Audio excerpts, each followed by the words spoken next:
हयग्रीव ने क्या किया? सारी सृष्टि को बस में करने का संकल्प किया। ये क्या है? ये लोभ है, लोभ।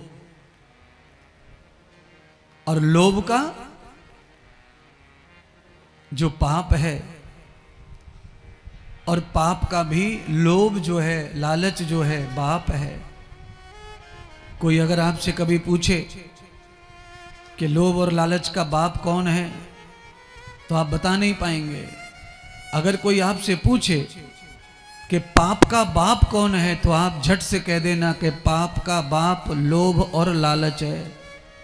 आदमी के अंदर लोभ लालच आएगा तो ही पाप आएगा, नहीं तो पाप आ नहीं सकता किसी भी रास्ते से।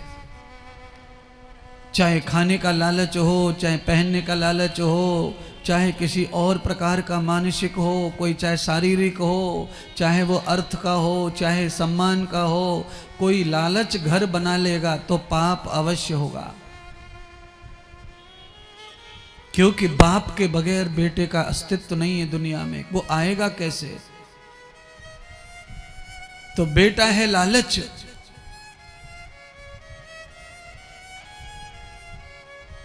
बेटा है पाप, और लालच और मोह ये बाप हैं उसके।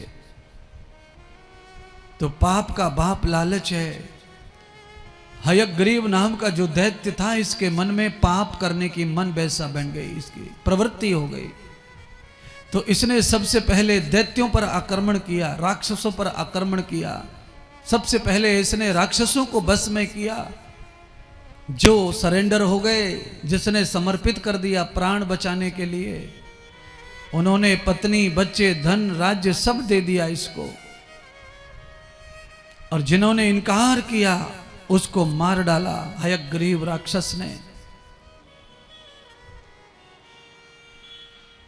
राक्षस जब इसके साथ हो गए तो ये बलवान हो गया।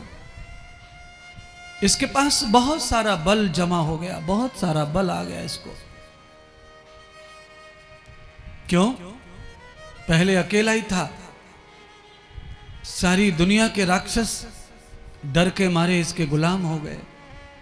और गुलाम होने का मतलब कोई इसका सैनिक बन गया, कोई द्वारपाल बन गया, कोई सेवक बन गया, कोई दास बन गया, कोई सेनापति बन गया, और इसके पास अनन्य संपत्ति आ गई। अब आप कल्पना करो, कोई व्यक्ति एक लोक का राजा बन जाए तो भी उसके मन की तृष्णा पूरी ना हो, तो वो कितना मूर्ख और गधा है। पूरी पृथ्वी का राजा कोई बन जाए, पाताल का राजा बन गया ये अहिग्रीव, सारे दैत्यों का राजा बन गया, इसको संतुष्टि नहीं हुई।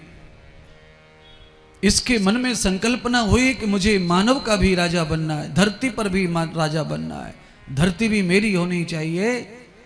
तो इसने घोर तप किया। ब्रह्मा जी को प्रसन्न करने का इसने कार्यक्रम बनाया। ब्रह्मा जी ऐसे देवता हैं कि वो किसी की अच्छाई और बुराई नहीं देखते, वो केवल उसका कर्म देखते हैं, उसका भाग्य बनाते हैं, उसी का भाग्य लिखते हैं। क्योंकि ब्रह्मा विधाता है। विधाता अच्छाई बुराई का रिजल्ट नहीं देते, विधाता सिर्फ कर्म का रिजल्ट देते हैं।